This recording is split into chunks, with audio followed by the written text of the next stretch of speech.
It was just a regular day at the doctor's office when my phone rang. It was my only daughter. Her voice was cold as ice. She told me they were leaving for Europe tomorrow. She had already sold my beach house and my car to pay for it. Then she hung up, just like that. 45 years of love and sacrifice ended in a 30-second phone call. I should have cried, but instead, I took a deep breath and smiled, because my daughter had no idea what was coming. You see, my husband Robert had passed away 6 months earlier. Right before he died, he handed me a sealed envelope. He told me to open it only when I felt ready. In my grief, I had completely forgotten about it. That night, I went home and found the envelope. Inside were papers, so many papers. Property deeds, bank statements, investment certificates. I couldn't believe what I was reading. Robert hadn't just been a bus driver. All those years, he had been quietly investing and saving. We were wealthy, very wealthy. The beach house my daughter sold was just a small part of it. I actually owned 6 other properties. One of them was the very apartment building where she lived with her husband. They had sold my things and run off to Europe while living in a building that was secretly mine. I didn't call to yell. I didn't confront her. I went to see a lawyer. Quietly and legally, I took back everything that was mine. I got my beach house back. I recovered my husband's old truck. I assumed full control of all my properties, including their apartment. A few weeks later, the call I was expecting came. She was sobbing. Her husband had run off with another woman in Europe. He had left her with massive debts. The adventure was a lie.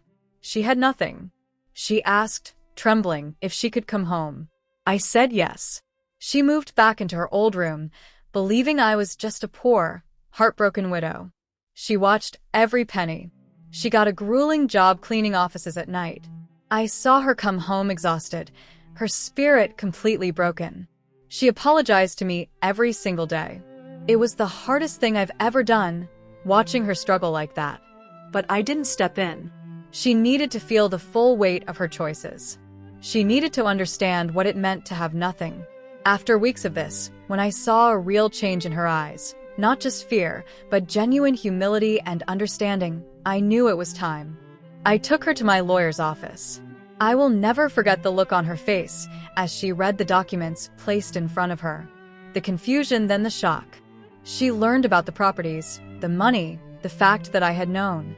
The money, the fact that I had known everything since the day she betrayed me. "You knew," she whispered, her face pale.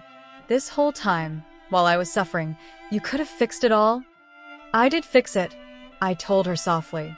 "Just not the way you wanted. I fixed you. You didn't need money, my dear. You needed to remember who you are. You needed to learn the value of what you so carelessly threw away." There was a long, heavy silence. Then something beautiful happened. The anger left her yes. The defensiveness melted away. For the first time in years, I saw my real daughter looking back at me, not the greedy stranger, but the good heart I had raised. That was a year ago. Things are different now. She went back to school and became a social worker. We turned that beach house, the one she sold, into a shelter for women starting over. We worked there together side by side. The money wasn't the important part. Robert's true gift was giving me the strength to teach our daughter the hardest lesson and the grace to welcome her back when she finally learned it. She's not the woman who left me anymore. She's someone wiser, kinder, and stronger. And we finally have the relationship I always dreamed of, built not on what I can give her, but on mutual love and respect. Please like and subscribe and support.